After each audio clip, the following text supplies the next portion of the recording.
What's up, everyone? This is DYANAROZAY. Welcome to my channel. Hey, everybody, come on in. Come on in. This is the after show, the recap open panel for Love and Marriage Huntsville. This was an interesting episode. I cannot wait to hear what you guys have to say about it. Please come on in and hit that like button. I appreciate everybody for joining me on this Saturday. I know that Carlos King was doing his own wrap up and after show. I attempted to watch a little bit of that, but I didn't get to see everything. So I will check in with you guys tomorrow on things he had to say. But keep coming in, keep hitting the like button. I appreciate everybody for joining. Why don't y'all let me know where you are coming from, and I will definitely give you a shout out, and then we can get it started, okay? I see Baton Rouge in the house. What is up? I see who else? Cookie from the Shot. I think she's from Chicago. I see the DMV. Hey, what's up? Indianapolis, what's up? Flint, Michigan. Hey, you. ATL, what is up? Keep coming in. New York City, Riverview, Florida, Milwaukee, Monroe. Hey. Okay, y'all. Little Rock is in the house. Welcome, everybody. We are about to get it started, y'all. This was very interesting. It was different from what we've been seeing, or at least to me, it feels different from what we've been seeing. I think this is episode 9. So for the first 8 episodes for this season, quite different. Okay, I see Stone Mountain in Texas, DMV again, Dallas. What is going on? Columbus. Okay, New Jersey's in the house. Yes. So anyway, Strawberry, Maryland. Hey, what's going on? Long Beach, New York, Cali, y'all know, and Saginaw, Michigan. I haven't heard of that in a long time. Y'all know I am always just excited to see where all of you are coming from. So that's why I like to give y'all a little shout out before we get started. Also, thank you to all of the mods that showed up for me tonight. I appreciate you guys. Anybody that you see with a purple wrench behind their name, they are here to make sure that you guys have a good time in the chat. Okay. And they are funny too. They like to, they like to get slick with it every once in a while. So pay attention to them. You guys can say whatever you like to say. I do not actually care as long as, you don't cuss anybody out in the chat. Have an opinion, just, don't take it there. We all have different opinions. Now let's get started, okay? 165 of you are here. I don't know why you're being stingy. Hit the like button, please, and thank you. It's not that big of a deal. I have to assume that you're here for a reason. Why would you waste your time over here and not hit the like button, for Pete's sake? Y'all make me beg every time, every single time. Okay, so let's get it crack-a-lackin'. Why don't we? Let me take this down, this little picture of Melody and Kimmy, y'all. Kimmy had some things to say right before the episode. But Melody and Kimmy, this was the promotion that probably everybody saw. I know a lot of people were doing videos on it on YouTube. I certainly did. And Melody was making a lot of posts. She was reposting comments from all over to her IG story. So I had taken 2 posts off of there earlier today when I did my video. And then Kimmy came out and was like, listen, I don't know what all this is about, but y'all got it all wrong, okay? She said this, wow. This clip, which is a clip between her and Melody and talking about, there being a stigma placed on Black children who, may not have the same last name as their mother. But she said, wow, this clip really got the girls feeling away, confused. Then she said, shout out to the graceful edit. So I guess she has a problem with production. Some think this is a conversation related to moms and their children that they had and they were not married, basically baby mamas. But that really doesn't apply. However, the actual conversation, not shade, not a dig, the conversation was in regards to moms who get divorced and weigh their options on keeping their married last name or not. A lot of that decision-making includes their professional advancement with that name and their children. Then she said, hashtag next. Interesting. So people have been actually doing videos about this all week long, whenever they dropped it. I think they may have dropped it on a Wednesday. People have been doing videos on it since then. She decided to drop this little thought piece right before. Her husband had made a splash Y'all remember talking about taking people to court, child. Anyway, that's what Kimmy had to say. Welcome, everybody. I appreciate y'all. 210 of you guys are watching. Please hit that like button on your way in. Thank you. I appreciate y'all. Okay, so listen, let's get started with these scenes. I'm going to set them up. I've already pinned to the top of the chat the join button. I hope a lot of y'all have things to say because this is an open panel. Open panel means it's about you, okay? So I hope y'all have things to say. But let's get it started. First up, first scene was these three right here, the Scotts. We have Kimmy Scott, Marie Scott, and Micah Scott. And basically, this was just a little back and forth. They were having a powwow. Kimmy was having the powwow about her brother-in-law, Micah, not finishing the build out on time. I guess whatever date he told her he would have it done, it's gone way over. And so she's pissed about it. She even had the nerve to say, you know, at the end of the day, I married into a family that was supposed to have some shit going on, right? You're supposed to be able to be Mr. Fix-It, and you're not. Apparently, you like to get your nails done like me. So I don't understand what this is about. But for everyone in this family to have something to do with construction and no one being able to get this shit done on time, I have a little bit of an issue with it. That's what she was saying, okay? Womp, womp. Okay, where's my laugh soundtrack, child? Let me get that on. I don't even know if that's loud. Listen, some of this I'm gonna have to just play Kimmy scenes. This is what I thought about that scene. Complete mess, not a whole lot going on. Then she decided to talk about the vagina steam that her and her sister-in-law had. That was a snore, okay? I don't even have much to say about that. Why would you be having a conversation about your vagina? Like, who cares at this point? But she's saying that. Next, we have a conversation about Tisha possibly being preggers. What was up with that? Let me also do this before we get started, y'all. I forgot that I have these new disclaimers that I need to put up. The first is a content disclaimer. The views and opinions expressed on this particular platform, since I am going to have speakers come up or panels, those views and expressions may not reflect mine, okay? So just so you know, I am considered the channel broadcaster. And get my ticker up there. And then my next disclaimer is just fair use disclaimer. So all conversations had is about the show. We are having a conversation on reality TV, pop culture. It's for entertainment purposes only. All comments and opinions are alleged. Okay, great. Now, thank y'all for let me get through that part. Okay. And then, she has this pregnancy conversation with Maurice for why. What the hell would Maurice be interested in that conversation for? It's absolutely stupid. Sorry, but those were my feelings. It was just a waste of time in the scene. Then he goes on to say that Tisha needs to take a solo vacation and come back not pregnant. Yeah. Anywho, it was way too much for me. For me, that's all I'm saying. 289 of you are here. Please make sure you are hitting the like button on your way in, but nobody is. Look at that. It's like y'all hate me or something. Interesting. Interesting. Probably more backroom conversations, I'm assuming. Let's see. She really wants to blow up Tisha's spot for some reason. You think so? You think she's suggesting that Tisha got something else going on? Not sure what that would be. But we'll see. We'll see. Tisha was acting like she was afraid to have a conversation. You're not pregnant, so what's the big deal, huh?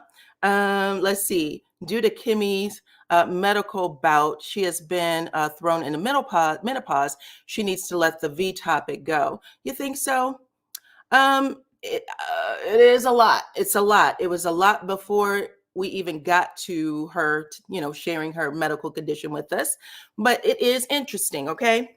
And then how did that scene end? That was pretty much it. Just a lot of conversation that I don't think that the audience necessarily liked. Okay. And based on your comments, y'all didn't like it either. So it said them Scott men love telling on each other and their so-called codes. Yeah, they all end up saying a whole lot, right?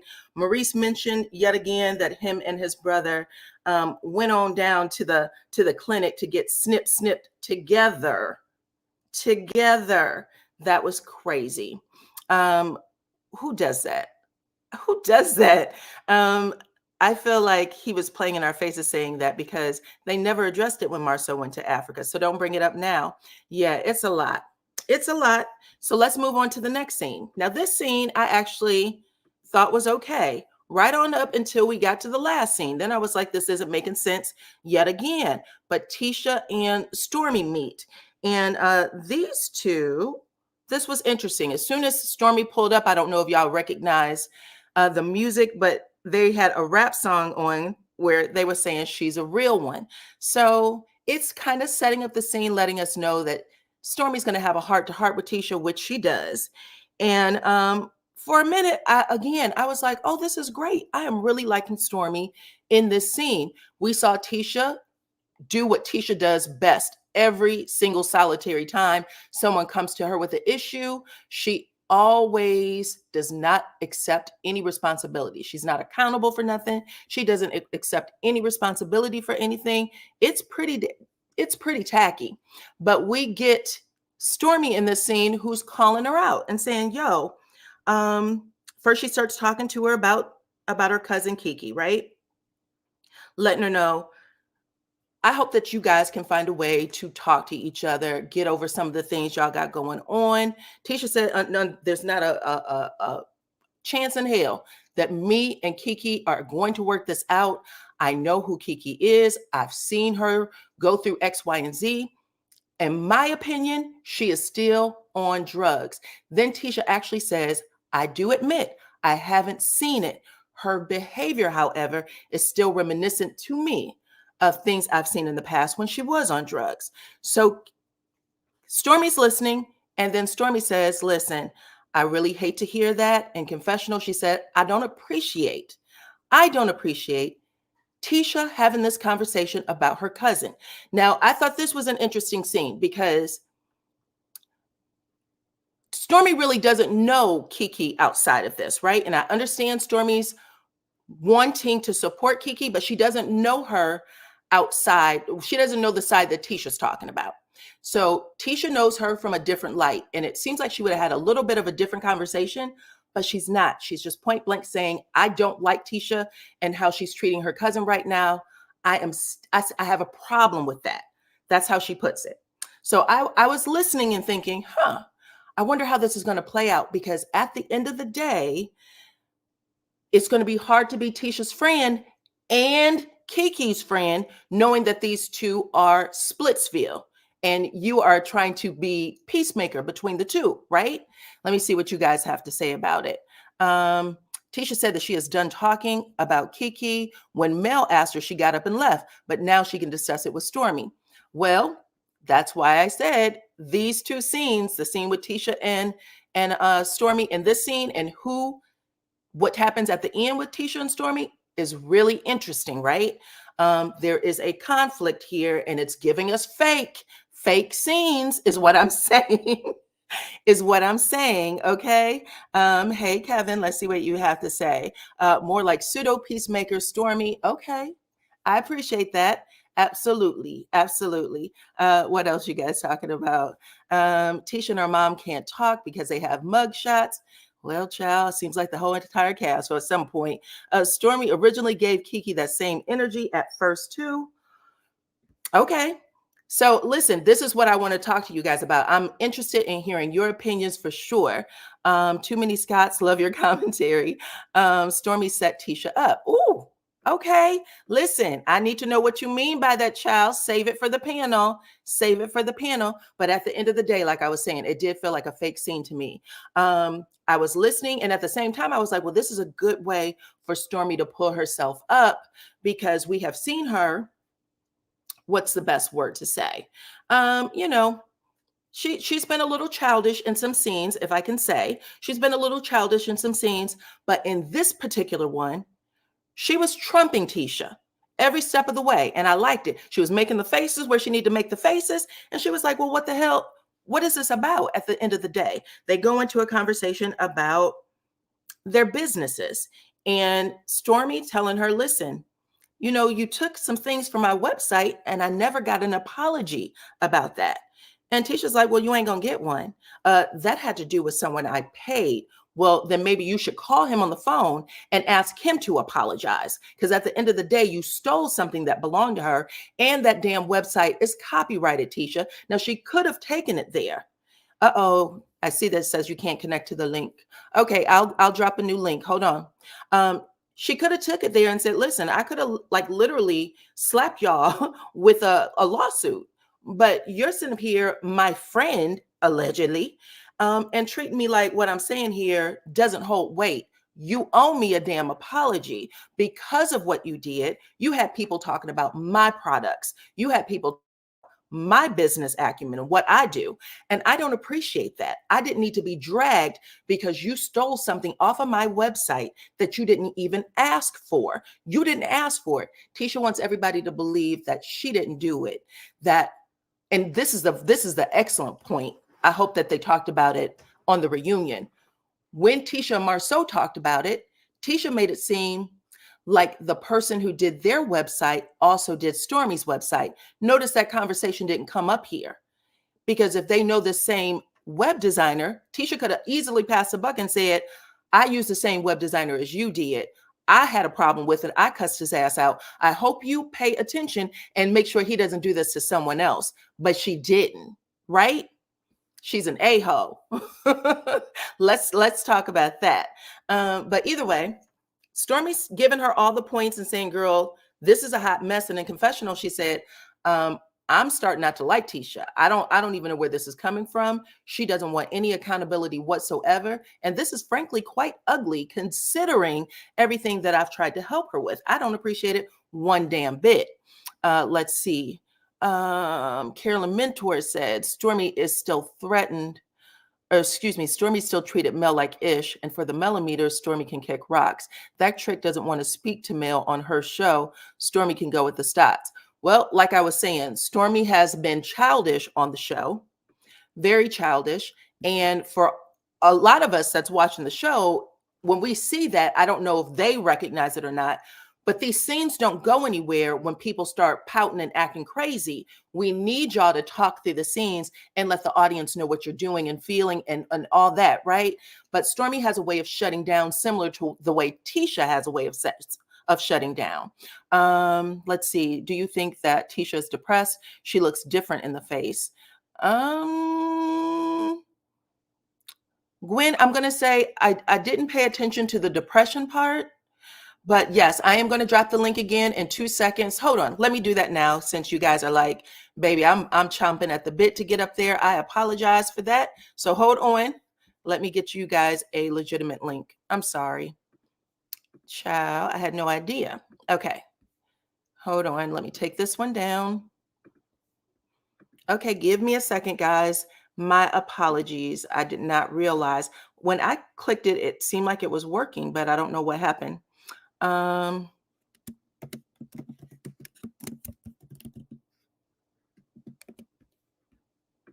Okay. So, like I said, she was hitting all the right points with Tisha, asking why is she being, so damn passive aggressive, and why wouldn't she apologize? That's your friend, right? Friends apologize when they do something wrong, period. And it would have looked better, like Stormy said, in this moment, it actually looks better for you to apologize. It looks stupid for you to fight me on this right now, period. And Tisha finally ends up apologizing very begrudgingly. It's not what she wanted to do at all. But she gets her to, and then Stormy says, well, we're on a better page. She said, well, I'm glad we've gotten here, right? I'm glad that we've gotten here. Okay, guys, I see you back here lining up, and I appreciate that. As soon as I get through these scenes, I'm definitely going to let you up to speak. So just keep coming in, okay? All right. But anyway, At the end of the day, it was just really interesting how they played that part out. But for the most part, I was giving Stormy her credit. And I think that Tisha, who has been trying to make it seem like she is in a much better place spiritually, mentally, taking more accountability, she backslid all the way to Antarctica, okay? Just completely off the chain with how she was handling herself. So I know a lot of people were saying that this is fake, but the way Tisha was acting in the scene was so on par with how we've seen her in the past, seasons 5 through 1, okay? So it really made me think, okay, at the end of the day, there may have been some things that y'all talked about up front. I don't know if Stormy changed the game on Tisha by asking for an apology, but Tisha didn't like it and she turned back into her old self. Okay. So anyway, let's move on from that. They ended up talking about having a double date. And that's pretty much how the scene ends. Oh, is that it? Let me make sure that I got everything. Oh, the other thing that I thought was ridiculous, when Stormy said, listen, what you did with, having this blow up on the internet like you did, talking about the business, talking about the website, she said it absolutely overshadowed your girl's launch. So the hair care product, and Tisha was like, it didn't. They made money anyway, so it was really a success.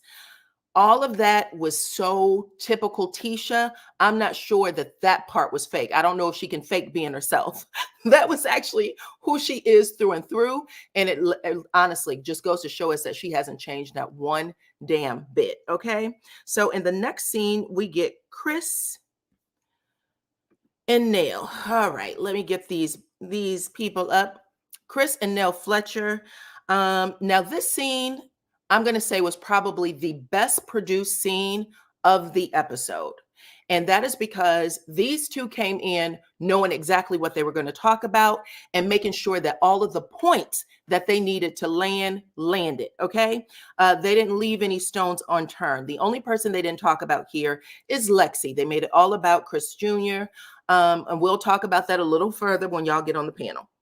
So basically, Chris is there to tell his wife, Nell, what went down between him and Chris Jr.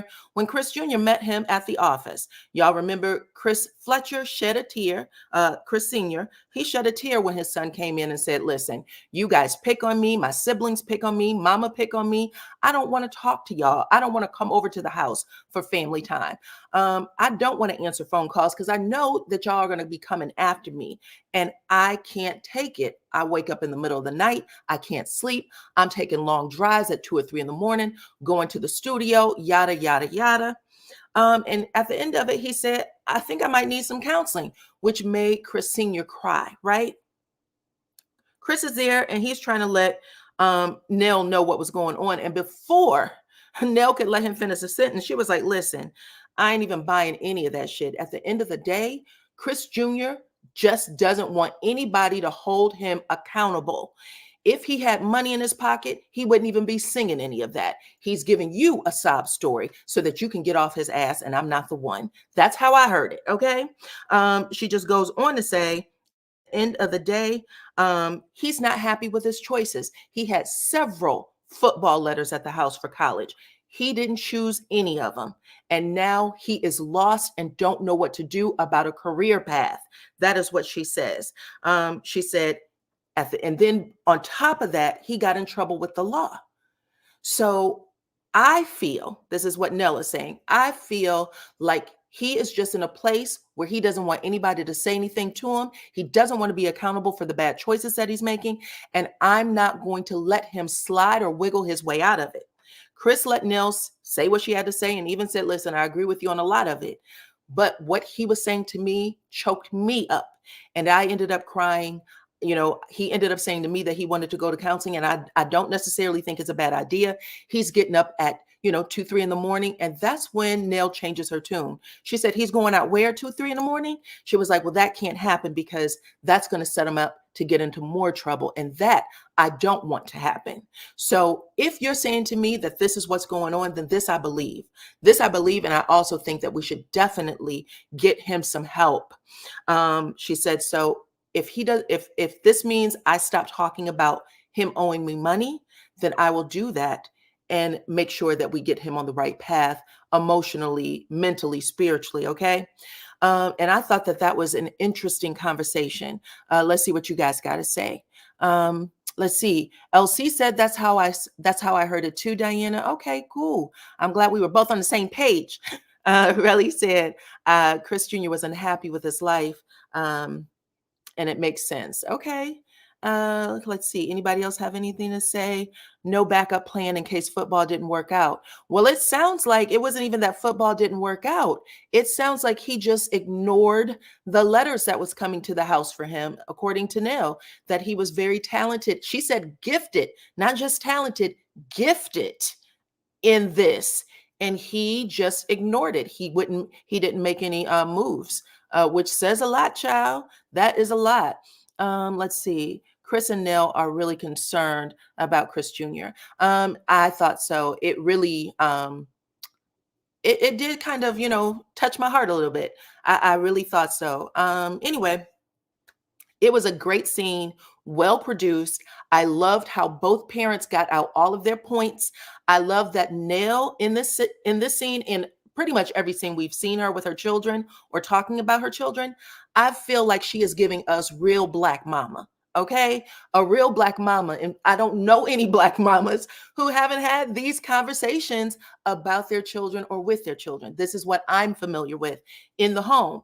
Okay, so I actually like it. I like it. I hope that we get to see more of it. And for Chris and Nell to show up in these scenes right now, brand spanking new. I mean, even though they've been on since season 1 as friends of the show, they are giving so much of their life right now, and they are doing it with such ease, baby. It's like they've been, veterans in the game for eons. That is how amazing their scenes are. Let's see. There's a correction. That means football wasn't what he wanted to do and that he should have started having conversations about alternative routes. Absolutely. Absolutely. Okay. Nell and Senior spoiled Junior, and now he isn't worth a damn. He didn't have to be. Okay, child. Listen, that's why I have this banner up.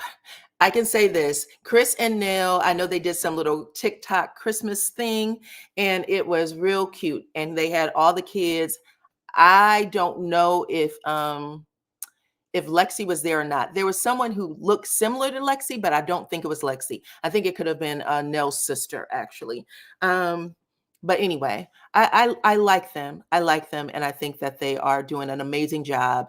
And right now they are saving the franchise, if I can go there. They're doing it with so much ease. It's not forced. It's natural. It really is. That is what I like the most. I know Melody and Martell are not a couple. I'm not asking that they be a couple. What I am saying is when you missed a part about Tisha thank you, Pretty Eyes. I will definitely speak on that. I appreciate you telling me about that. One of the things that I liked in the past when Melody and Martell showed up on the screen is that they felt like a couple, like they could, read each other's thoughts, finish each other's sentences, that type of thing. This is what I'm getting from Chris and Nell. They've been together for 29 years. It feels like it when they show up on the screen. It feels like they want to get things worked out. It feels like they know how to laugh together, be serious together, handle things together. And I like it. I like it. It's a great look for this show. A great look for this show. Okay. Chris Jr. is entitled. Carolyn said Nell calmed all the way down when Chris said he cried in front of his son. She did. She said, you cried? You cried? And I was like, oh, wow. So yeah, she was like, well, if it bothers you to that degree, I won't bring the money up anymore. I'll leave it alone. Let's work on getting him healthy, period. So that was just a good scene, a very good scene. Now, Pretty Eyes reminded me that I forgot about Marceau taking his bum butt to Colombia. Okay, I forgot about that. So yeah, that was the other thing that Tisha mentioned to Stormy. And honey, she had a little bit of a word in that conversation too. Let me go back because I know I missed something. Anyway, when Stormy says he went to Colombia, because that's where men go to hoe, basically. I don't know about that, Tisha. They have brothels and all kinds of things there. And considering your relationship is under a doggone microscope because Marceau has all of these rumors around him. It seems really weird that he would choose Colombia for a vacation spot with him and the boys. Why didn't y'all go on vacation together? Why didn't he go to what was it, Las Vegas with you? And Tisha was like, well, number one, Marceau and I are two adults who know themselves and know how to have fun. And maybe you should get out of that warehouse, is what Tisha says in confessional. Maybe you should get out of that damn warehouse and learn how to have you some fun. That's what she said about Stormy. And I'm also getting the impression in this scene that she's just like, I don't think Stormy's my friend. And so she definitely feel like she is backing off on her. Okay. So let's see what's the next scene up. The next scene up is the girls at the salon, at the nail salon, right? Kimmy asked Melody and Tisha to meet up at the nail salon because they made a pact to, engage each other more, try to get back on better footing so that they can film these scenes and make that money. Which is a great idea at the end of the day. We all know, let's see. Let me see what Miss Edith has to say. You guys are running up these comments. Hey, DYANAROZAY, maybe Marceau went to Colombia to get some work done like his teeth. Ciao. Okay, Edith. I didn't see any difference. We just saw him do that lie detector test and them teeth look very much the same. Them boobs look very much the same. The hips look very much the same, but okay. Oh, you guys are killing me. Let's see what else y'all have to say. Let's see. Tisha also said something like, there's no different thing. Oh, she did. She said, when she was talking about the girls of the night, she said, well, it's no different from Vegas. There's girls of the night there.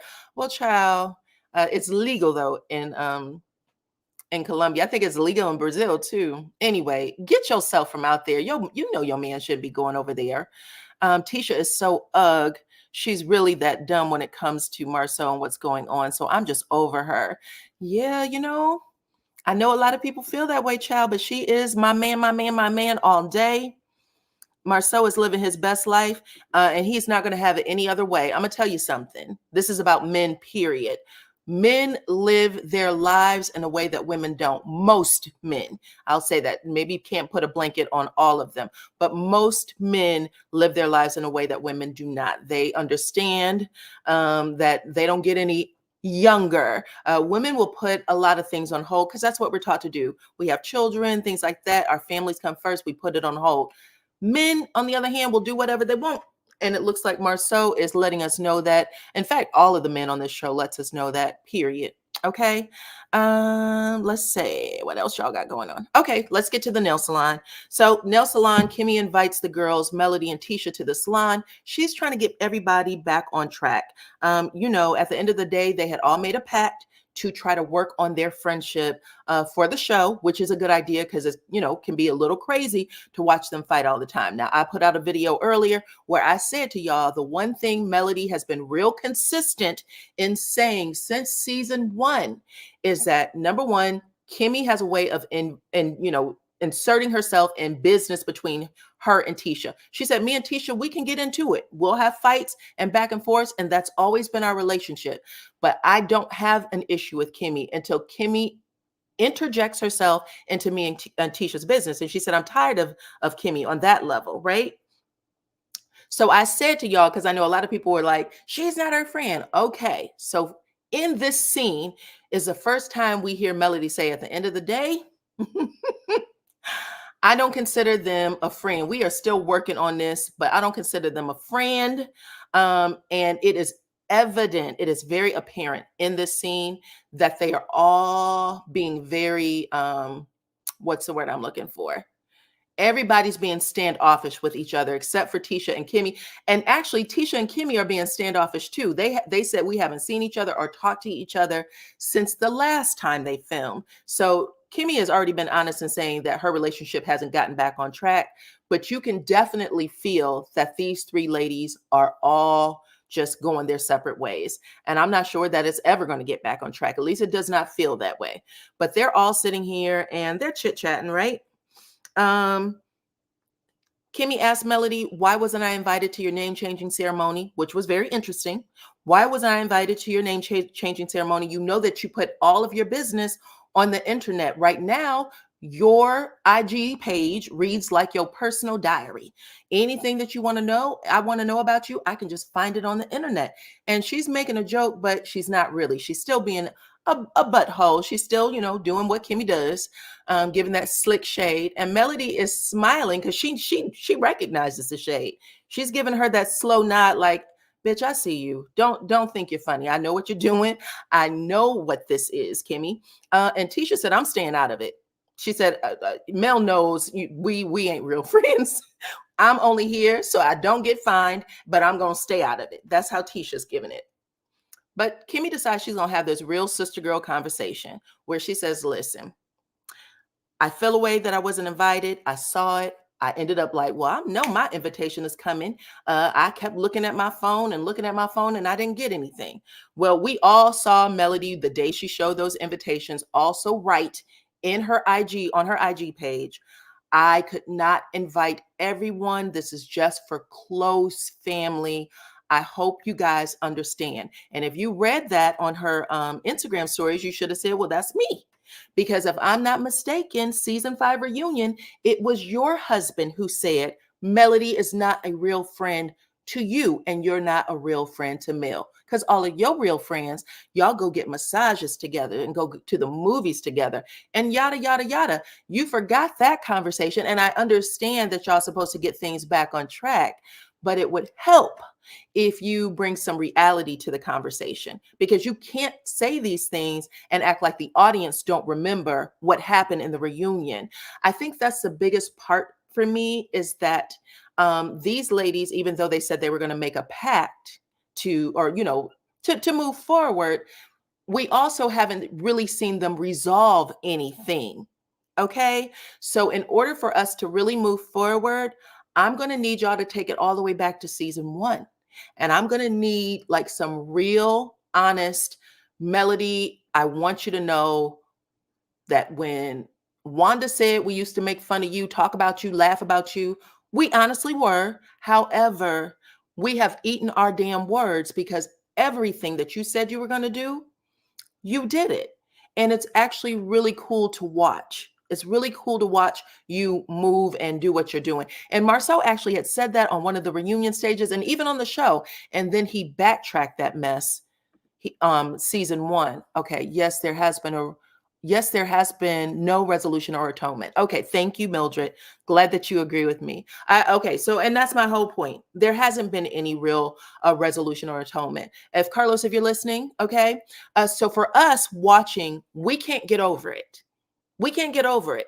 And so every time we have these scenes where there might just be like the little itsy bitsiest slight, it's going to bring to the forefront everything we know, because we're watching this show and we're holding on to these episodes where everybody has been saying for the longest, Melody has never had a real friend in Tisha and Kimmy, period. Okay. Whew, you guys are making me sweat with this one. But anyway, she talks about the social media. She talks about the name changing ceremony. And Mel said, listen, at the end of the day, I didn't want to extend an invitation for something that was very personal to me, important to me. And then having to invite you, and then also having to invite your husband, Maurice, your husband, Marceau, have them talking to my ex about it, them making jokes back and forth, and then y'all sitting y'all ass in my space. I'm going to say what Mel didn't say. Y'all sitting y'all ass in my space that is sacred to me, taking it in and giggling and making jokes when that's not what this was about. So I didn't want any silly willy Billy, is how Melody put it, coming into my space and then having shit hit the fan, period. Okay. I was like, that's about as honest as it gets. That's a fact. We all know that Maurice and, well, hell, we know all 4 of y'all, Scott's 1 and 2. 1 and 2 would not have been able to go into that space and respect it for what it was. So there's no reason for me to invite you. And that's pretty much it. Okay. Let me make sure I got everything. Oh, they also had a conversation. They also did a conversation about the expo, the wrap up. What was it called? The town hall? And Melody point blank says, Tisha, you were giving me the wrong kind of energy at the expo when I was giving you some advice. And I didn't understand it because you didn't have it for anybody else but me. And that's where Tisha lies and said, I don't know why you felt that way. No, that's not true. I think it was like that with everybody. No, you weren't like that with everybody. That's why she said you were only like that with her. See? But Tisha plays it off like that wasn't the case. And that's pretty much it, y'all. It was simple and silly. But again, in this scene, we can tell that the energy was just all over the place. They don't like each other, and we just have to see how this is going to play out. But right now, I don't know. It's hard. Let's see. Mel did the absolute right thing by not inviting him or them. The Scott brothers should have encouraged their wives to engage on socials. Oh, I forgot the other part, child, the social media thing. Kimmy asked Melody if her and Tisha was following each other on social media, and they both said, we're not, and we're not going to. Basically, she went, I've blocked so many people. I'm not going through to look for Tisha's name. And Tisha said, that is correct. Neither one of us are looking for each other's name. And I was like, well, damn. Again, letting the audience know in code, which it really wasn't code, that they don't like each other and they ain't doing this for nobody except for maybe the producers. So they got to make a decision about how they want to move forward with the show. Whew. All right. Let's see what else y'all got going on. 818 of you are watching right now. If y'all could please hit the like button for me, I would appreciate it. I hope you are enjoying the chat. It looks like you are. I see a lot of laughing emojis. And this chat is moving fast on my side. Hold on, let me do a refresh. Just slow y'all down a little bit. Okay. Oh my gosh, I didn't even realize it was flying like that. If your chat is ever moving really, really fast on your side, you can always do a refresh and it should slow it down, okay? Sorry about that. All right, let's see. Last scene. Whew. Now, we have Stormy and her husband, Courtney. They have this date night that was actually set up by Stormy to play pool, and they've invited Marceau and Tisha. Now, we find out before the scene starts that Marceau and Tisha are like an hour and a half late. And when they finally come in, Tisha and Kimmy, they hug, everybody hugs, and it seems okay. But they seem to get into this really nasty back and forth right away. And I should say the energy was just all off, okay? Completely off. But it starts with Marceau doing what Marceau does best, and then just saying some things about how he was surprised that they would invite them because, he thought Courtney didn't like him, and that's a way to talk like a girl, right? Courtney don't like me. I didn't think you liked me. And Courtney was like, yeah, I like you. It's just, I don't do those kind of jokes. It's not what I do. It's not what I'm used to. And then they jump back into the B conversation, and I already told y'all how I felt about that in my video earlier. They are really, we're 9 episodes in. They're still talking about Marceau being called a B. Honey, we're all calling him a B. You feel me? Like, this is not new. He's heard this for a very, very long time, but he act like he is butthurt because Stormy called him one. Marceau said, I thought you and I squashed this, or Tisha was like, I thought y'all squashed this. We're bringing this up again, which also lets me know that this isn't a real scene, because there's no way in hell that Tisha would have stayed in this space. Tisha is a runner. She's a track star. She do not hang out in spaces that she don't want to be no more. That's how she is. It would have never, ever, ever, ever happened, right? Let's see what you guys got going on. Continuously using the B word is simply disrespectful and no longer funny or mature. It's bothering Marceau to be called a B. Child, when hasn't he ever been called a B, though? Melody said in real life, they are friends. Melody said in real life, they are friends. In other words, they don't need to follow each other on social media. That is true, CDW. She did say that. I'm just giving y'all my feelings and opinions, which may differ from your feelings and opinion, and that is totally okay. You guys can come up and talk to me about it. Set me straight if you want. I don't care. It's fine. Let's see what else y'all got to say. The B jokes funny. Okay, the B jokes funny expiration date has run out. Okay, so anyway, they had this conversation, and Marceau said, "Listen, I thought you said something about using the B word is, typical for you. That's how you speak. That's how your family speaks." Let's see, what else did I miss here? Out of nowhere, for me, Marceau says something about ignoring Stormy if she continues to use the B word. And you can tell that he's about to, get into his Martin Luther King speech. He's feeling himself, shooting the ball or whatever. Tisha doesn't know, did I say shooting the ball? Hitting the ball for pool. And Tisha doesn't know what to do because it feels like, I don't know, maybe the conversation is going a little left from what they practiced. Again, maybe Stormy's trying to bring some real life to the situation, but you can tell it's going left for Tisha and Marceau because both of them are looking confused in the camera like, whoa, this isn't what we practice. This is what it feels like to me. Okay. And that's when he says, if you keep this up, I'm just going to ignore you. And Stormy says, and if you do, you're going to get a drink in the face the same way Tisha did. And Tisha's like, well, wait a minute. What is that about? Because that's not even fair. It's not cool. I don't even know where you're coming from right now. And if this is how you want to play it, it is clear you are not my friend. Now, this is something she's saying in confessional because it's like she's almost afraid to say what she really wants to Stormy. And Stormy is clearly trying to get a rise out of Tisha with that statement, a rise out of both Tisha and Marceau. But they don't know where to go with it. So Stormy gets pissed and leave the scene. And for me, in this scene, I feel like Tisha, we already know, is passive aggressive. But Stormy is just damn it aggressive. And these two energies, they're literally the same. They're just doing it different. I don't know. Y'all let me know what y'all think about it. I was like, I'm not feeling Stormy in the scene compared to what she gave us in the scene prior when she was like, Tisha need to get her shit together. Now I'm like, well, Stormy, you need to get yours together too.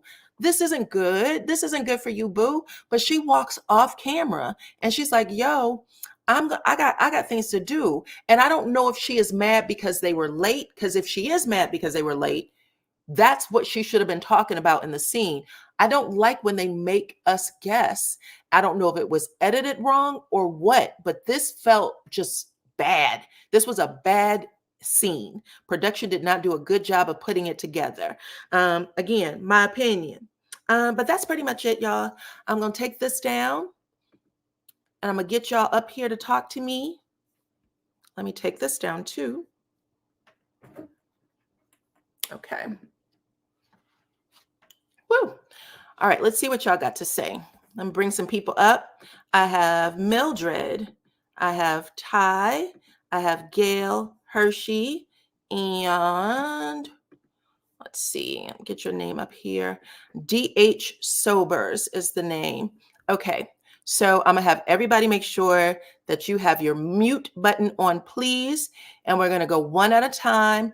And I'm gonna talk to you guys on the panel and as well as read some comments in the chat.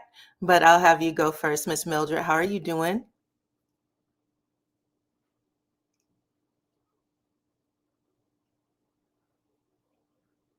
Can you hear me? Uh-oh, I might have left you back there for too long, child. I can't hear you. I saw you writing over in the private chat. Are you muted? All right, Miss Mildred, you might have to drop down and come back in. You drop down and come back in, and I'll bring you on after Ty, okay? Ty, I hope you can talk. Yeah, I can hear you. Okay. What up, yo? Can you hear me? I hear you. Do I have an echo? No. Thank you for the echo. How you doing? Awesome. Sauce, how are you? I'm fine. First thing I want to say is to the last commenter, Mel said they were cool, not friends. That's a difference.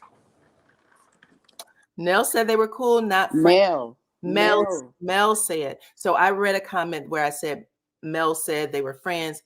and you are pointing out that she said they were cool, not friends. Right. Okay. Not friends. Yeah. Okay, so the the commentary you did today about Mel and Kimmy in the nail shop.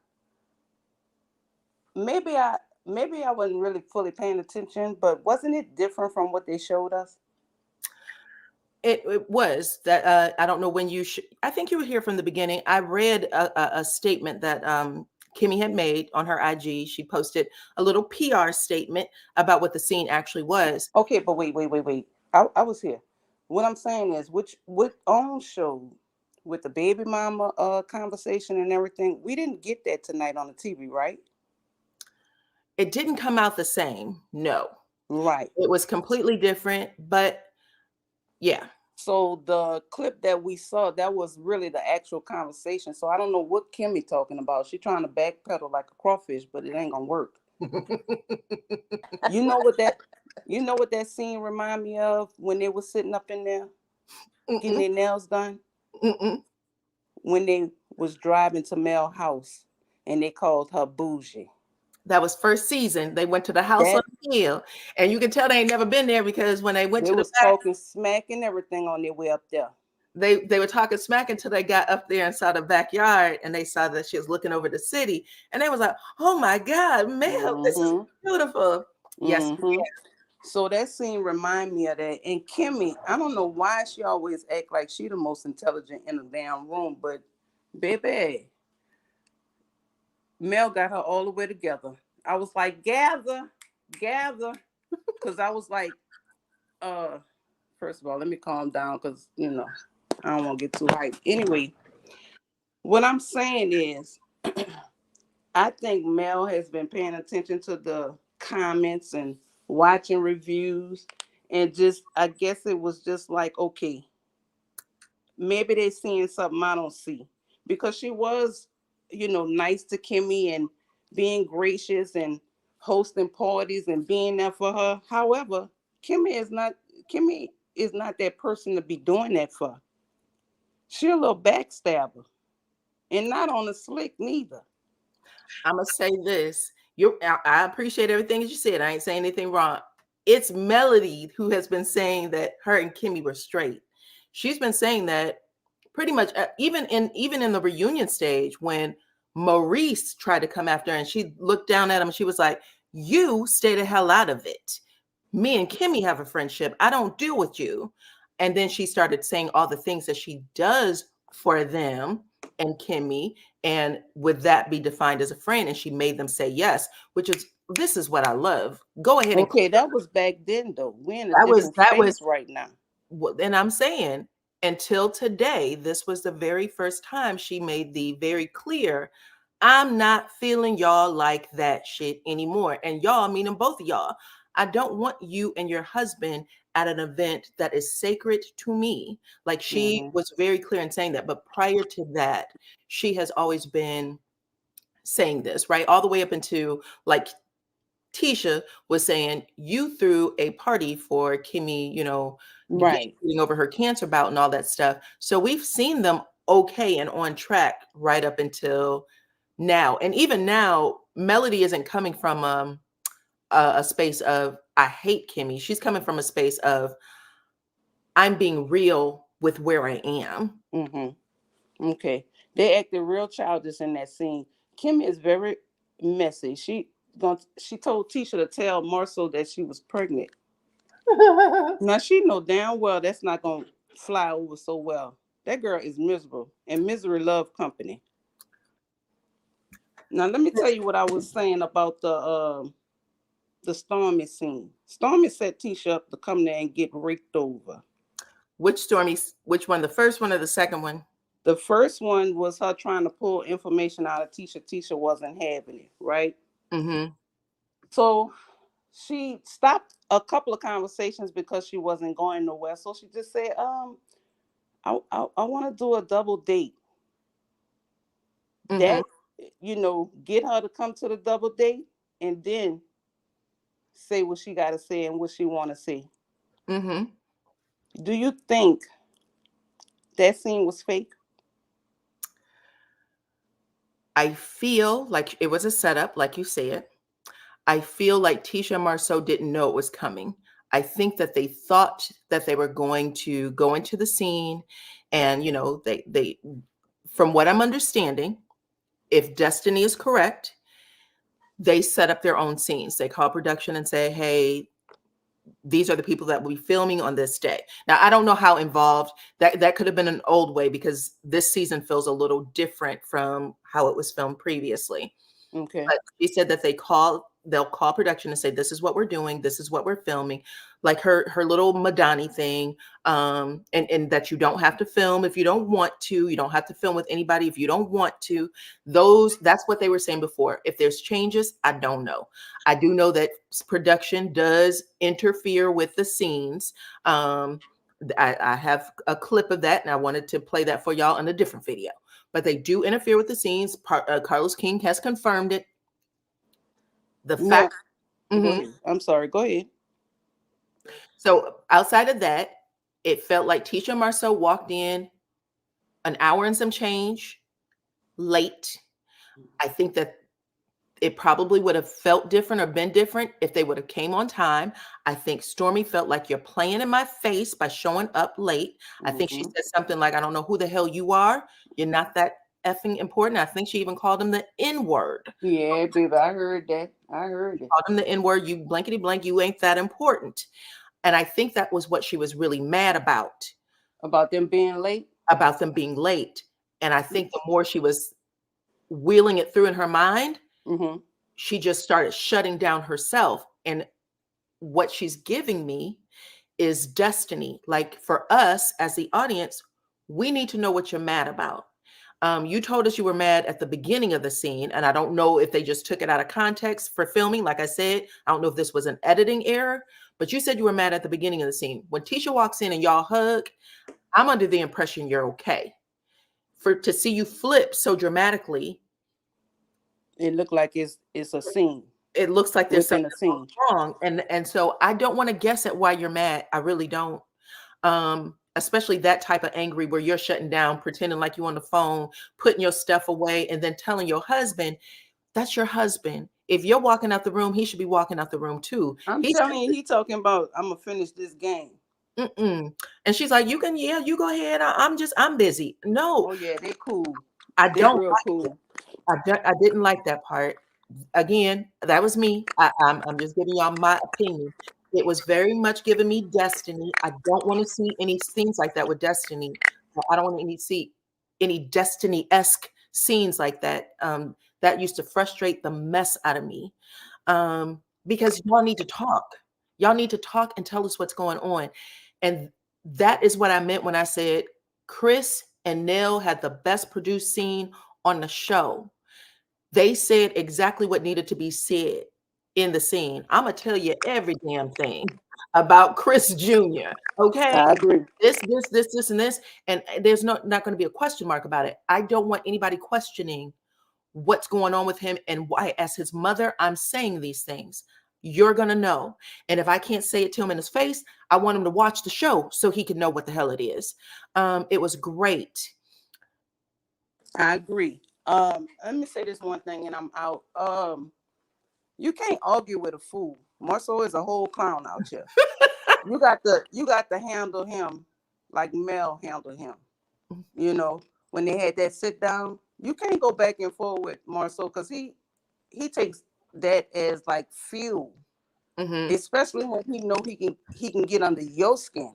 Because he said that when she tried to come at him at the meeting, and he was like, since something to the effect, since I know you're trying to get under my skin, I'm gonna get under yours. But other than that, and that's who he's been. That's his consistent behavior forever. Since he showed up on the screen. Yeah, it's another way you can handle him, like Mel did with the things that she said and how she just put him in his place nice and eloquently. When he said the throwing the stuff and sticking to the wall, they ain't had nothing stay right since. Nothing had stuck. One thing I wanted to tell you from last week when you mentioned that Martell took his wine and his book and some other stuff Was it the suit line also off of his Instagram? So he used to have a link tree under his name that sold his, I think he had a cookbook, an apron, his wine, and some other stuff. Oops, put your mute on. Put your mute on. Thank you. So Marcel used to have a link tree under his name. Let me check to see if it's different.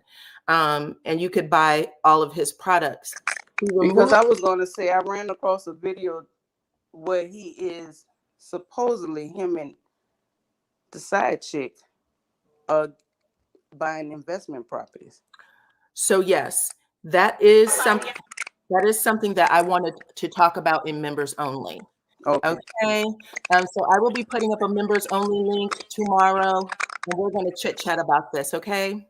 All right. I'm gone, Diana. I'm going to talk to you later. I appreciate you. Come back. All right. Have a good night. You too. Bye-bye. Okay. I'm sorry. I'm going to go a little bit out of order because we had Mildred drop out. So I'm going to go with her next, and then we'll go Gail, Hershey, and then DH Sobers, if I'm saying that correctly. Okay. Sorry about that. Go ahead, Mildred. Okay. Can you hear me now? I can hear you great. Awesome. Thanks for having me. How's everybody doing? I'm awesome. Good. How are you? I'm good. I was stoked about tonight. I love this episode tonight. Okay. Awesome. What you give it out of 1 to 10? 8.5. Oh, wow. Yeah, 8.5. I was really happy to see, and I know y'all, this is me entertaining my messier side, because every once in a while I have one. I was so happy at the verbal tongue lashing that Mel gave Kimmy. I was feeling it. I was like, finally, because quite honestly, I just don't feel like they're good, like they're really friends. I don't. Okay. Yeah, and I'm so over the pretense, the pleasantries, the foo-la-la. I was like, good. Okay. I think what it is, Diana, is that you know how you have certain people that are like, and you put them in categories? Hell no, you're not coming to something that's near and dear to my heart and that's really personal, and I've been wounded and I've had to rebuild, and this is really sentimental and personal to me, and you think I'm gonna let y'all clowns come? Yeah, no, you shouldn't expect an invitation to that. Okay. You're amazing. I appreciate that. I actually, that was the best part of the scene for me, because as women, sometimes we can, even Kimmy saying, I fully expected to be invited. I really felt left out.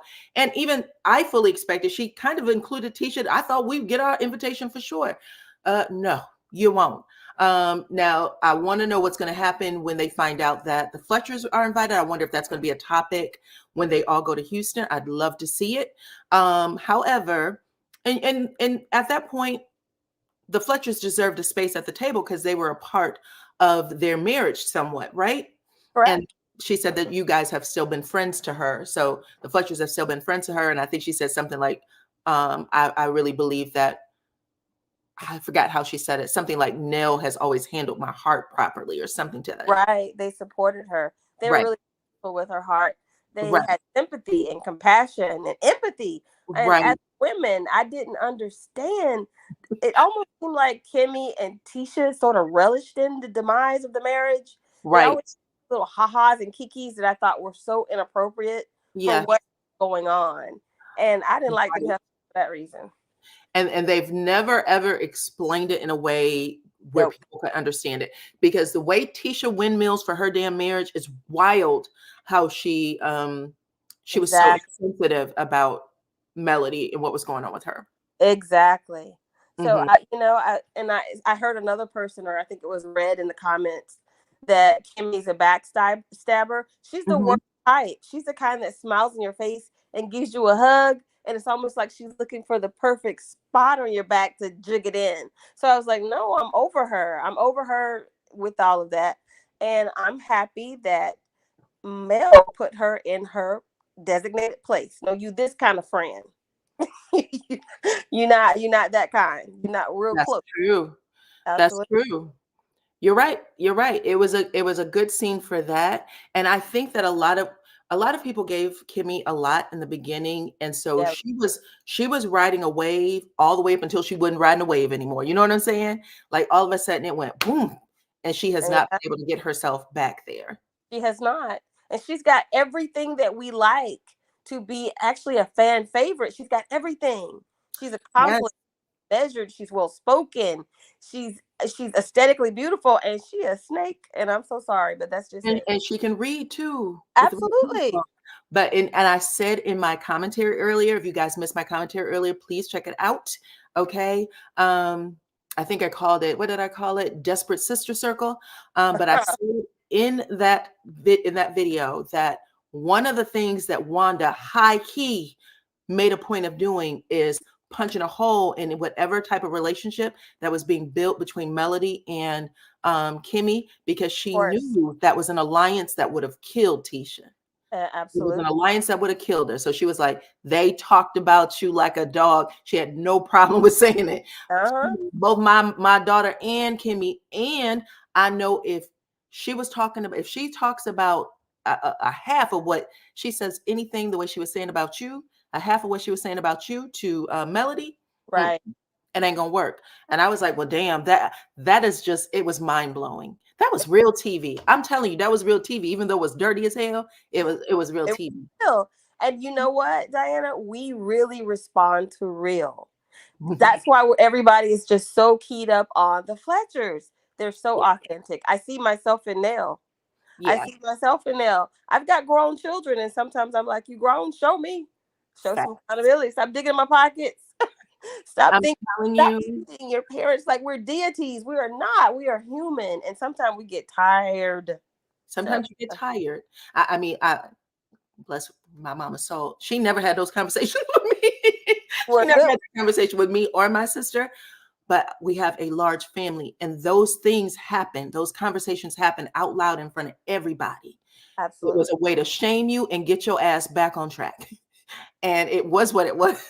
It was what it was, and you do get to that point, and just the whole family dynamics of them, I'm feeling, and I want to see more. But not only that, I'm rooting for them to improve and get better, For so that sure. I don't want to see the bad stuff. Good I want point. to see them just do better and get closer, and yeah, I'm all for that too. So we 'Cause like respond to real. I don't right like now, their family is our family. And yeah, that is the biggest compliment you can give. Their family is so relatable. It's our family. The very majority of people, I think. absolutely. Yeah. Yeah. I agree. All right. Let me give a little kudos to the Fletchers. Hey. Yeah, yeah. Lovely. Okay. Awesome. All right, child. Go ahead. Did you have any other points you wanted to make? Oh, okay. Real quick, I don't mind Stormy calling Marceau a bitch. Okay. Because Yeah. that's like one. Oh my gosh, he does too much, and we're all over it. I wish one of the men would have checked him on it before. I think this is, and I like a good banter with anybody. Oh my Mm-hmm. God, Diana, I love a good tay to tay, but he Mm-hmm. does too much, and he goes for really sensitive and inappropriate areas that I feel like a man has to check him. Um, in this case, it was a woman that checked him, and she did it over and over to everybody. It's But always a woman. It's always a Black woman that got to bring in the truth. Okay. yeah, Thank you, Erica, for becoming a member of the Supreme Team. I appreciate you. Okay, go ahead. but I wish Stormy would do a few things just a little different, because in the beginning I was rooting for her too. But Mm-hmm. I'm just a champion of women, especially women that are doing something. I'm all for it. But she's Mm-hmm. gonna have to kind of readjust and change some things, because I'm looking at her too. But yeah, that was it. I was happy she did what she did to Marceau though. Okay. All right. Thanks. Good. Is that it, Mildred? That is all. That's all I Okay. got. Well, I appreciate you. Make sure you come back. Will do. Thank you. Good All night, right. Bye-bye. Okay, so we're going to go from Mildred to Gail. Hey, Gail. Hey, Diana. Welcome. Hey, welcome, y'all. I'm sorry, I was listening to everything everybody had to say. Um, I'm gonna start with so I kind of rated the show like a 7 Okay. because it kind of, yeah. it kind of bounced back and forth to me a little bit. Mm. So I'm gonna start with the first scene, which with Stormy and Tisha. Okay. When she walked into the shop, when she walked in there and she said, "Oh, I'm here," I felt like it was fake too, because Okay. how are you inside of a build out with high heels on and dressed up and you supposed to, oh my God. I'm telling you, I'm like, you're not dressed down, you got these heels on. And I can see Stormy being dressed that way because she was coming to you. But Mm-hmm. you're into a space that they're working on, but you all dressed up and whatever. Okay. Tisha's not So gonna be without a glam child. mm-mm. She's Glam City now. And then I'm gonna say this about Stormy. Her Mhm. Madagascar outfit inside of the Ah, her confession, I was like, no, oh, Stormy. and the confession. Somebody should tell you no to Oh, the that. black and white. Yes, I was like, oh no, no. I mean, Stormy, that wasn't it. I was like, It did she's not show well at it did all. not show well at all. I It thought, did okay, not. Stormy, Thank you missed us for on blessing that the one. channel, Miss Gemini 1958. I appreciate you. Thank you so much. Okay, sorry So, about that. oh no, Mhm. that's okay. So that whole scene, I do kind of understand what Stormy was kind of going back and forth with Tisha, trying to get Tisha to take responsibility for what happened with the website. I do kind of felt like it was kind of fake. I kind of felt like, hey, they needed to discuss what happened with the website, because Stormy said herself she was even taking a hit from it as well. And Tisha did lie and said that she paid somebody so much money and it was the same person, that they had used the same person. That's what she told Marcel. So another lies. It's lies on top of Mhm. lies. Mhm. Tisha and Marcel lie so much they forget the lies that they tell, but we don't, because we're Fact. watching them. That's They right. they lie so much they forget it, but we hear what they say. It's almost like Phaedra said she was dating Apollo since 12th grade. Like, girl. Anyway, I know it's a whole nother show, but um, I'm That's just the letting them. show. Yeah, I'm just telling you that we're watching what you're saying. So I thought, what? Like, okay, we're gonna move. I'm just okay. So then Nell and Chris, yes, everything about them is so authentic. Yes. It's truthful. I can watch them. They are like a breath of fresh air on the show. I thought, whatever. I could watch them. Yeah. When Kim, okay, back to Kimmy and Maurice. Mm-hmm. The reason why Kimmy was telling Tisha that she needed to tell Marcel, because she had already told Maurice. Maurice. So she, Child. You yeah, she had already told Maurice. So she needed to Tisha to tell Marcel before Maurice gets to him. So that's because she didn't already ran her mouth, that's why she said, I don't know why Tisha I would have don't know. said something. My You're sister-in-law talk right. all the time. I ain't You're finna go back and tell my brother-in-law nothing. right. Well, ain't got nothing else to talk about. They talk about every damn body. Yeah, this is Somebody true. said, Journey said, if you're gonna be a liar, be a good liar in all Thanks. caps. God, that is the And remember what you say. fact. but but Fact. yeah, so that's why she was trying to tell Tisha to tell Marceau, because she had already told Maurice. And Mhm. then Maurice, that's his brother. Now he already know his brother had a vasectomy, and you talking about you pregnant. So in the back of his mind, he's like, she got too much going on. That's why he said maybe she need to go to Africa, but don't come back pregnant. You know, that was kind of, I was like, okay, I don't know where you're going with this one, but that was kind of a gut punch to your brother. I'm just saying. To Listen, that to you're that right. whole, that was a gut punch to your brother. You basically throwing him under the bus. I don't think you know if we caught it, but we actually caught it. And then the scene of Mel and Kimmy inside the nail salon. So Tisha said that Kimmy's feelings were hurt. Mhm. Kimmy's feeling was not hurt. Mm-mm. Kimmy needed needed some ish to go back and talk about. But Mel basically swiped her legs from beneath her feet because she didn't invite you. So you can not to go back and tell nothing. Because first of all, if Martell acted a fool with Nell and said, I want to know all my friends that was going there, you rest assured he went to them and made sure they wasn't going as well. Look Mel at wasn't going Gail to coming invite up with them. all the stuff. Yeah, Mel wasn't going to invite them because she didn't want them there. She wanted her real friends there. Just like she said, ain't no lines been drawn in the sand for me. I don't know how much of their friends from, I don't know how much of their my friends are not. So she clearly see who they are.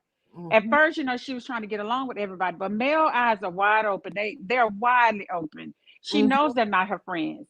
And then I don't understand why Kimmy even made this comment, another lie. you made tonight when you went on there and said, "Oh, I didn't mean that." Heifer, did you forget that you was on the live saying that the name change ceremony was corny, and we all heard you? She did. She did. She did. I heard it herself when they were in Houston. I heard it herself. But then you should have left that post there because somebody online went back and said, "Can y'all drop the scene where she said that this name change ceremony was corny?" So was it corny because you wasn't invited, or was it corny because you really thought that it was corny? Right. So that's that's why I can't do the Scots. They're all over the place with lies on top of lies and the But you know fakeness. what though? You know what though, Gail? That is when production is supposed to make that scene honest. They're supposed to Yes. pull that video and drop it. They're supposed to either pull the video and drop it or have someone bring it up. Well, we don't know, Because Diana, if it don't pop up tomorrow, because you know how they go back and they'll. you know, that's what I'm saying. We don't know what's going to happen in Houston, but the Yes. Fletchers were there in the pool. Yes, they were. Yeah, because I think Martell was the one who had the video, and she said it was corny. So if it was corny and your feelings were hurt, and you already know it was corny to you, so you shouldn't even make that post tonight. Kimmy should just have, I always say I never really watched the show from the beginning. I kind of just caught up on it during COVID because nothing else was to do but be stuck in the house. But Mm-hmm. Kimmy was my favorite. Kimmy was my favorite on top of Mel and Tisha. Okay. She was my favorite at first, but then now I can't stand her. I can't stand to hear. Even when she got breast cancer, my mom died of breast cancer when I was 14 years old, and you would think that I would remember to take a mammogram every year, but I get so busy and I get caught up. But when Kimmy got breast cancer, I was one of those people who ran to take my mammogram. Oh, And wow. I prayed for Kimmy, and I really wish the best for Kimmy, and I still do. I don't wish any hardship on anybody. I don't want to hear about her sex life anymore. I'm sick of hearing about her sex life. I agree with everybody else that she could be in menopause. I think she's 50. Yeah, that could be your libido. That could be why you're not having sex, but you don't want to address that your age. You keep talking about sex therapy. No, you need to go and have them to check your hormone level. How about that? Because you might just not want to have sex, but it's kind of giving me thirsty because you got this young husband that you keep talking about sex after sex, that you're trying to do your best to please him instead of pleasing yourself. I don't want to hear about their sex life no more. And I wish they would stop talking about it. I wanted to post that on Carlos Live tonight. Can you please make it stop? But it's already filmed, so it's nothing he can really do Did about it. anybody say anything I about it? didn't. Okay. When I was waiting for you to come on. When I went back, they were all over him about taking the Scots off, and Okay. he was saying, "Tell me why. Let's talk. Tell me why. Don't tell me they fake or whatever." So that's all I really got. I'll go back and read that later. But I then for to the tell you what's going on over there. Okay, go ahead. yeah, so the last show, for the last part, first of all, for Letitia and Marceau to pop up an hour and a half late, no call, no text, no nothing. That was disrespectful on top of that. If you're supposed to be meeting somebody and then you don't show up, even Stormy said herself, y'all, hour and 25 minutes, like no apologies. We had to do something No with the apology. kids, nothing. They just waltzed in there. And then they jumped into this banter of, I thought Maurice said you was mad at me, or Maurice said you didn't like me, or Maurice said, what? I thought, where did this even come from? And while Stormy was talking about Marceau, Tisha just stood back and didn't say anything. And she said, I thought this was over and whatever. I didn't even understand the last part of that. I don't think Stormy likes Letitia, but if Kiki doesn't come back to the show, and Tiffany don't come back to the show, Stormy, who is going to be your ally? Because you don't talk to Mel, and Mel don't talk to you. And I don't see you hanging out with Nell Fletcher like that. So you won't have an ally, not unless they're going to bring Destiny back. And Destiny hangs out with Letitia as well. So it seemed like to me, like Stormy says, she's trying to play the peacemaker. No, she's playing the mess maker because she goes to everybody else and just start a bunch of mess. It never pans out well. And the only reason why it panned out well with Tiffany and Kiki is because Tiffany left the show. So that was the only thing about that. So I didn't even understand all of that. So this, every weekend At I this get, point, Stormy is on an island by herself. She's putting herself on an island by herself. she is. And I'm just saying this out loud. Not good. Mm-mm. Not good. Mm-mm. One of the reasons why the show is having a hard time is because we see the tension. The audience sees the tension. And it's for much as they would like to say, it's the fans that's doing X, Y, and Z. It's y'all. The It fans are is. saying what we see.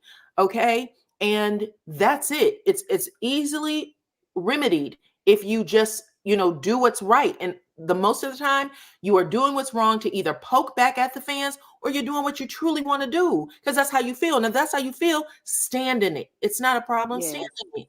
Yeah. And that's what Kimmy should have just stood 10 toes down online tonight or not say anything or Mhm. just said, but, and I'm going to say this, and I did post this on that site because people were like, oh, Mel need to get over her hurt and stop being mad at Martell. I think I be thinking that's coleslaw or somebody posting stuff like that. Mhm. But she should have just stood 10 toes down for it and said it. I don't think she feels like that for every other woman. I think she felt like that for Mel because Right. that was her way of getting back at Mel for Martell. Because I do think that the reason why they all flipped on Mel real fast, like Martell told Nell, I Mhm. need to know who are my friends. I Mhm. need to know who my friends are. And they all chose him. They didn't choose Mel. They chose him. So for her to even say her feelings got hurt, Mhm. my feelings got hurt, and she said you would have had to bring her husband. Mhm. But what? What Kimmy? I mean, production, Carlos. I don't know where y'all going with the show. I really don't. I get lost. But I will say something that I saw on Bell Collective yesterday. I mean, on Friday, that I Uh-huh. wish we could see on here, where Uh-huh. you had those two men get on Cliff's ass, not Cliff's, on Glenn's behind, and tell him to stay away from Cliff. That Cliff is not his Oh, friend. Where you he said, lying. yeah, You you got to go back and lying. Did watch it. that He happen said on the this, show? yeah, it happened on the show. They Oh, I did JJ not. and the other guy said, don't listen to this guy. This guy don't mean you no good when it comes to your wife. He said this guy. So I wish that's what I mean by real men. Even though JJ say God darn it so much, it drives me crazy. But you have real men on that show telling him, Glenn, bro, you cheated on your wife. Stay away from him because he don't have no respect for his wife. And, Okay. and you don't have that on this show. You Oh, don't have it on this show at all. They're all okay with disrespecting their wives. They're all okay with just doing whatever they want to do. And then I heard, I think the last young lady saying that Martell and Co-Star is supposed to be buying investment houses or whatever. He's trying his best to get her on this show. He's trying to mm, build a life with her to get her on the show.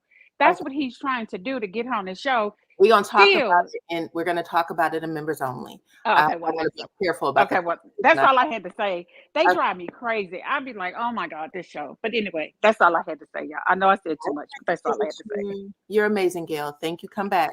Okay. Okay.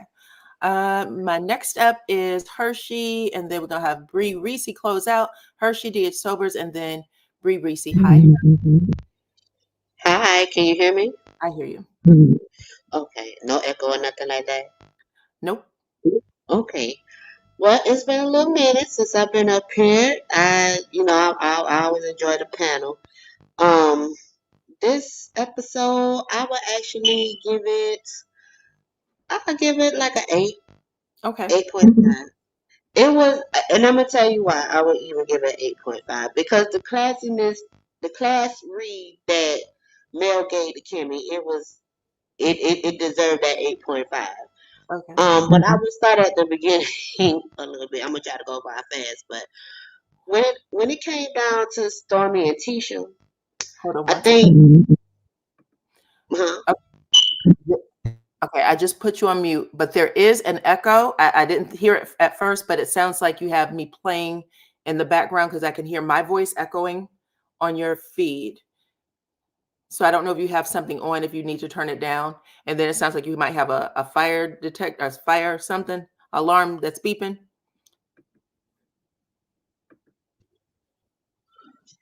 Okay. Is that better? Because I have everything on mute. Okay.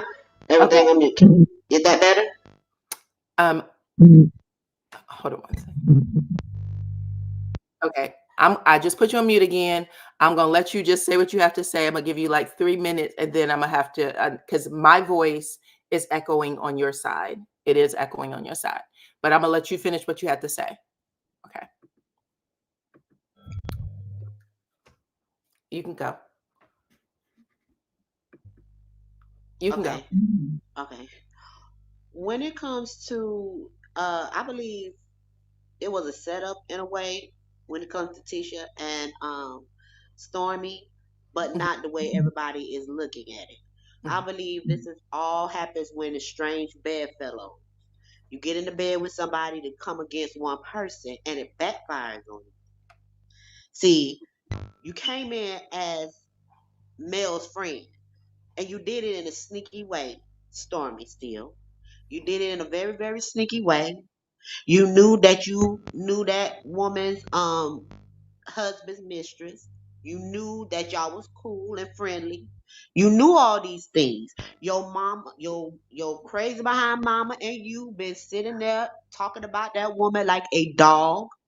Okay, and your mama true feelings have been out there, but you didn't give Mel a heads up. You been knew that your crazy looking mama didn't like Mel. You already knew this, but you had your ulterior motives, and you snuck and you sneaked your way up in there, and then you try to turn on Mel and get with the Scots, and now you realize that they ain't about nothing. Strange how bedfellows get, you know, get in a tangle weed.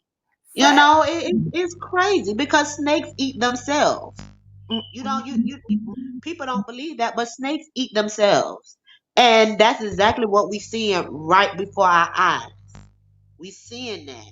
Because now Stormy sees that you done got in you done got in a whole thing with scammers just like you. And now you got scammers trying to scam each other. And now Thank you want you, to get upset. Deborah. Thank you, Delicia. First. Go ahead. You want to get upset about it. Okay, well, you can't get upset about that. It is what it is. And now Tisha is looking at you like, hold on, wait a minute. We didn't rehearse this scene like this at the end. We did not rehearse this scene like this. And now why are you coming at me like this? And oh, that's disrespectful because you could get a drink in the face like Tisha. Now you want to throw digs and stuff like that. But this is all your fault, Stormy. This is all your fault. You When the right. rooster comes back home, the roost.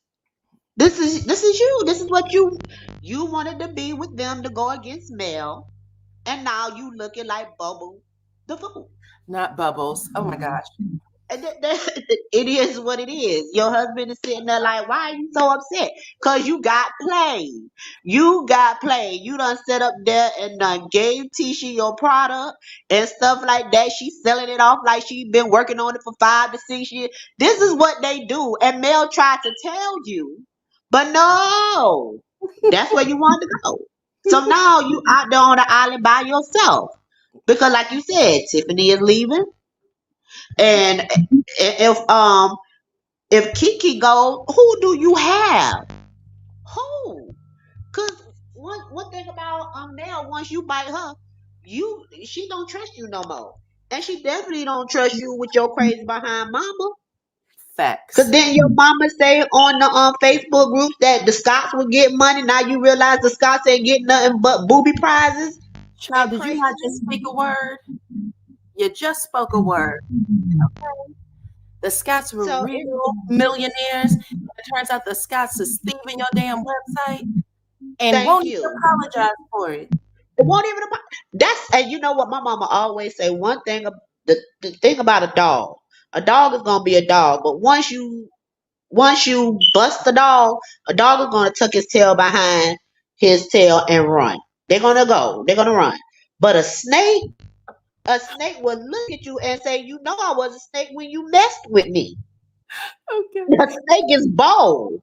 And that's exactly what Tisha and Marceau did to you. They looked you in your face and said, you knew this who we was when you met us. You That already knew. You saw how we did, Mel. Why you thought you was going to be any different? So you can't. That's why it tickled me. I was cracking up the whole time, especially when Stormy was like acting like she was on the phone, like she leaving. I said, "Look at her. She mad. She really want to fight." and they looking at her like, you're not gonna do nothing. Like, Wait a minute. and her own husband is like, calm down, because it's like you losing the battle because it's your fault. Oh my God, I cannot breathe. Hold on. There's so many things going on in this chat, and then you're making me laugh. I'm gonna put you back on mute. Your alarm is beeping in the back. But Soulstar Music Lover said that they tore Kimmy up on IG. Good Lord, she got stomped and whooped in the comments. Oh, I can't wait to go over there. Lord have mercy. This has been a good night. Listen, I didn't know if the show was good or bad. I was like, I still have to think about this. But this damn chat and what y'all got going on up here has killed me. Oh, y'all make me laugh. Okay, listen. Someone just dropped out. I'm gonna let DH Sobers go. And I don't know if you can come back. I forgot who was up here. I'm gonna let you go, DH Sobers. A little while. So I'm finished. Huh? So I'm finished. I'm a wrap up with you if that's okay. Did you have another one to get out? Just 2 more things, but it ain't gonna be long if you don't mind. Okay. Go ahead. Okay. So I just wanted to really understand Kimmy's point of view about why she was so hurt about not being invited to Mel's ceremony. Kimmy, you never liked Mel. You know what? I cannot stand an old fool. I cannot understand people that want to have amnesia. I don't understand. Like, girl, you sat up there on national TV and had sympathy for the side chick. You had more sympathy for the side chick than you did for Mel. And then you sit up there, you was talking about her like a dog with Tisha on and off camera. You know your husband don't like her like that. You know your husband and Marceau was helping Martell cheat. So why do you think that y'all would have had an invitation? I'm not understand. Like, is these people mental? Do they need to question them? I mean, like seriously. I didn't get that. And then you want to tell her about a name change when allegedly you was a side chick to Jalen's daddy, so you didn't have Kimmy. You should have just set this all the way out about a stereotype, because you are every one of them. You are the cleanup woman, because you sat up there and you was messing around with Kyle's husband. You took him and you married him, and through that, like, I married him, so I called that the cleanup woman, because at least you did marry, the person you was cheating with. Okay, so you was that's a stereotype. You had Jalen out of wedlock. Okay, stereotype. And if Jalen daddy was married, another stereotype. So what are you talking about? Because why Jalen don't have his daddy last name? Because that's what he's supposed to have. He ain't supposed to have your last name. So Kimmy, when she was trying to sound intelligent, but you could tell she been around Maurice too long. She been around Maurice literally too long, and now he done rubbed off on her. He really done rubbed off on her, and now she is Mr. Martin Luther King Jr. speeches and trying to be ethical and use words, big words, to try to, intelligent words, I call them intelligent trigger words, to try to sound like she know what she's talking about, and she absolutely sound ridiculous. And I'm glad that Mel, spanked her a little bit, like, well, you and Jaylee don't have the same name now either, so I don't understand. Like, with a smile on her face. So I love it. But you're right. I love it, and I'm finna leave. So I appreciate it. So you come back. I love you. I will. Okay. Bye. Bye, Chica. Okay. DH Sobers. Hey, good evening. How are you? Hi, how are you? I'm doing well. Thank you for having this panel, letting us get our thoughts out. Oh, that's awesome. Is this your first time up? This is my first time up. Yes, ma'am. Welcome to the platform. Thank you. Okay, what do you give the episode? Oh, because of the Fletchers, I give it a 7.5. Okay. That's a 7.5. And I think I would like to start there because I have 3 kids. I have a 25-year-old, a 13-year-old, and a 5-year-old. And so I'm parenting on all levels, but with my older daughter, I can relate with what the Fletchers are currently going through with their Chris Jr. So that really spoke to me, and I'm intrigued to see how they handle it, because I have even offered to go to therapy with my older daughter, Okay. to see, help her work through some things, Mhm. because, I can admit I spoiled her a bit. And Okay. so life is lifing, and it's like normal life things that, you know, I would go through without a problem, but she's having difficulties with certain things, and that's okay. So Mhm. we'll be here to support. And I stand with Nell, because as a parent, sometimes you feel like you've given your child everything, and you see them being a little wayward, and you're frustrated. But once she really found out the depths of what he was going through, she was open and honest, and the mama, the loving mama came out, and Mhm. not the hard love mama was there. She's like, Right. oh, Tough love. she, the tough love. Yes, thank you. She didn't stick with that. So I appreciate that you can see the evolution through the conversation. She She didn't keep, son. She wants him to so be okay. right. She You also can, wants him to be responsible. right, right. And yes, you may have these issues, but that doesn't negate what you've done in the past, and that you still have to take care of it. For We'll sure. help you through this, but you still have responsibilities. That doesn't negate whatever responsibilities you have. Yeah. So I thought that was a great, great scene. I am here for the Fletchers on board 100%. I'm Mhm. also here for Kimmy. Now, I know a lot of people aren't here for her, but I'm so happy that you're up. I love to hear when it, people have different opinions. Oh, you I have the floor. I'm not here for her for the conversation that she tried Okay. to have with Mel, but I feel like in order for us to get the full of Kimmy, we got to get rid of Scott 1.0, because I feel like they pigeonhole Maurice and her. Okay. They can't be their full selves. Okay. Maurice, I'm not here for everything he said and done, but he's out there doing Dancing with the Stars and doing different things. They look like fun people. They look like they have a lot more that they can give than what they're giving. But because they always have to defend Tisha and Marceau, it's like they're stuck. You know what? You just spoke a word. What they look different offline than they do on stage. Mm-hmm. Means it feels like we're not getting their true True. story. Right. They don't give Kim us a whole lot. Kimmy is highly intelligent. I will, how Mel has her classes. Kimmy's been in nursing for years. I mean, there's so many different things she could be doing, and I know she's doing some other things, but we really don't see it. All we hear her talk about is her vagina, and Mhm. it's demoralizing. And yes, as women, we can be sexual. There is nothing wrong with a woman who owns her sexuality, but I feel like there's more to Kimmy than that. And what you're putting out that's all you're putting out. And it's I feel sad for her. I really do. I'm like, come on, I have an aunt who's been battling breast cancer for 10 years. And Mhm. so I'm like, I'm really rooting for her, and I want to see her blossom.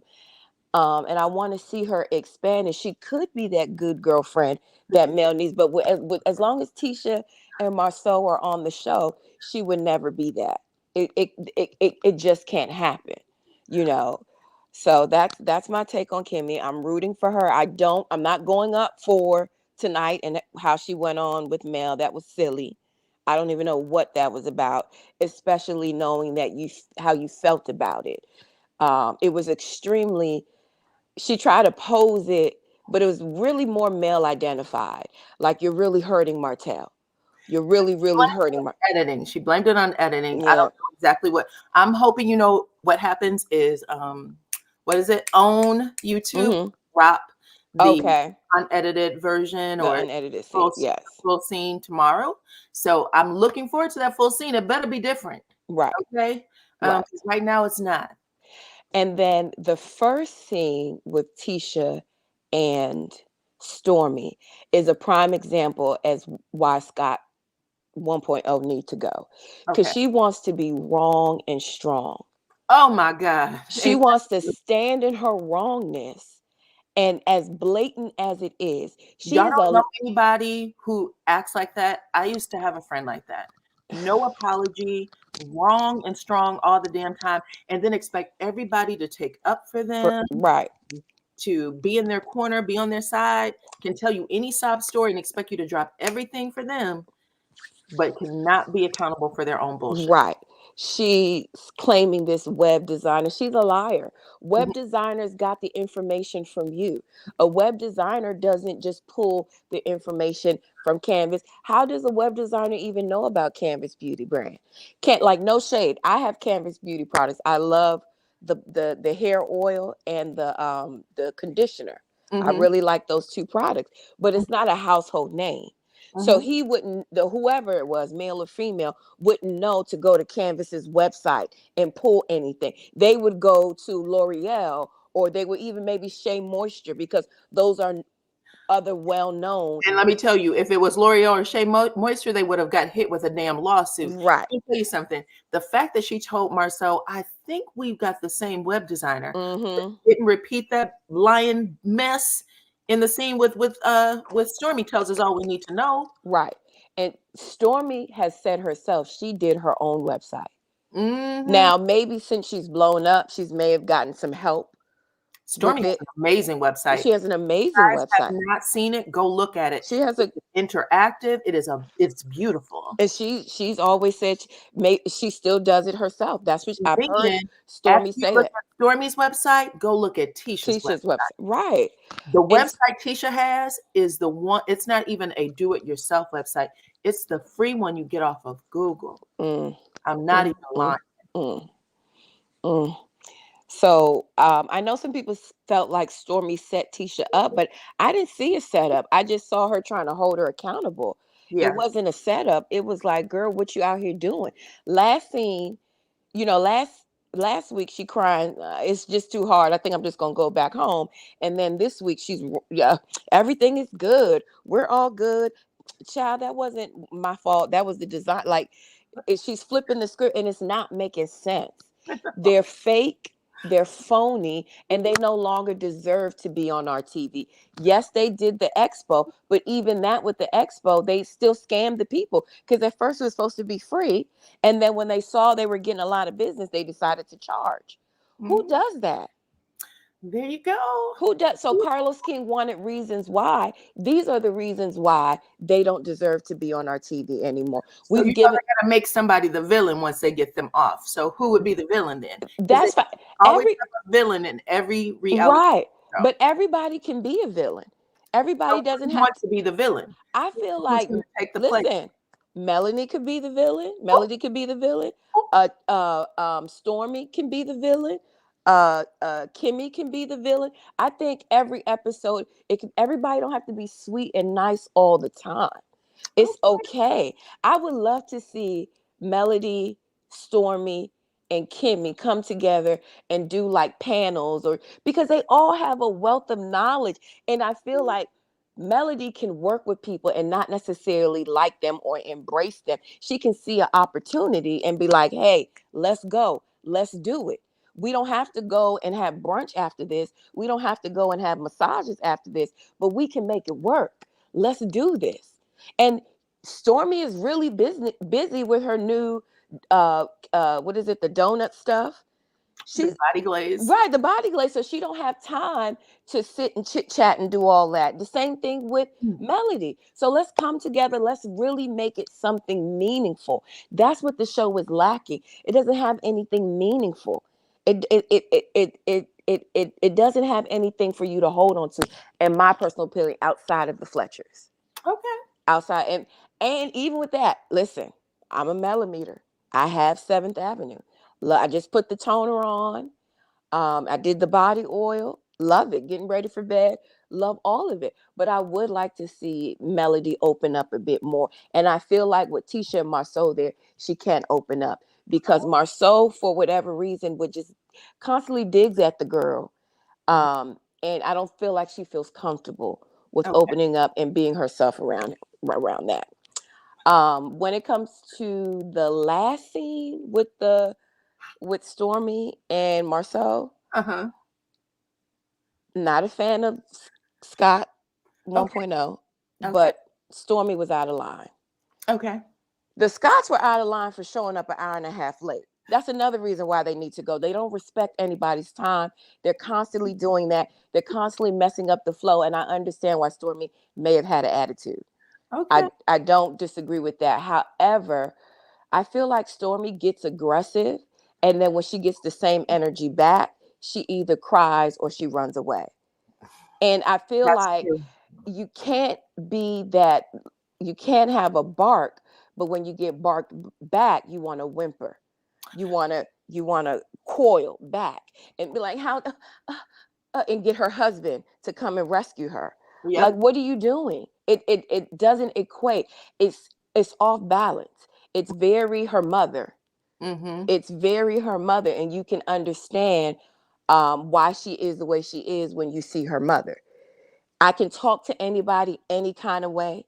I can say whatever I want to say, and everybody just better bow down to me. People accuse Melody of that, but I see that so much in Stormy. Mm-hmm. It's like, what are you doing? What's with the niceties? Stop calling the man a B. Yes, we all feel that way, but it is highly disrespectful. Mm-hmm. And we would not go for it if he matched her energy fully and return that insult to her, which at this point he has every right to, in my personal opinion. Don't like them. I don't go up for them, but what right is right and what's wrong is wrong. And in that situation, Stormy is out of line because she's constantly putting her husband in a situation that, she's talking about, well, that's not what men do, but that's not what men do, that's not what men do. Well, women don't put their husbands in adverse situations. Women don't put their husbands in situations where they could potentially have to fight because of their mouths. Women don't do that. That's a mouthful. Okay. Mm-hmm. What my husband will stand and defend me, but my husband will also be like, don't put me in no mess. For sure. At the end of the day, you have to have that conversation. I agree. So that's it. That's Okay. what I take. I didn't pay attention to Kimmy's first. I'm so disappointed. Oh. Very, very disappointed. Like, Kimmy has so much to offer as an older woman, not to shame her or shade her. I believe Nell might be a little bit older than her, but You know she's, what?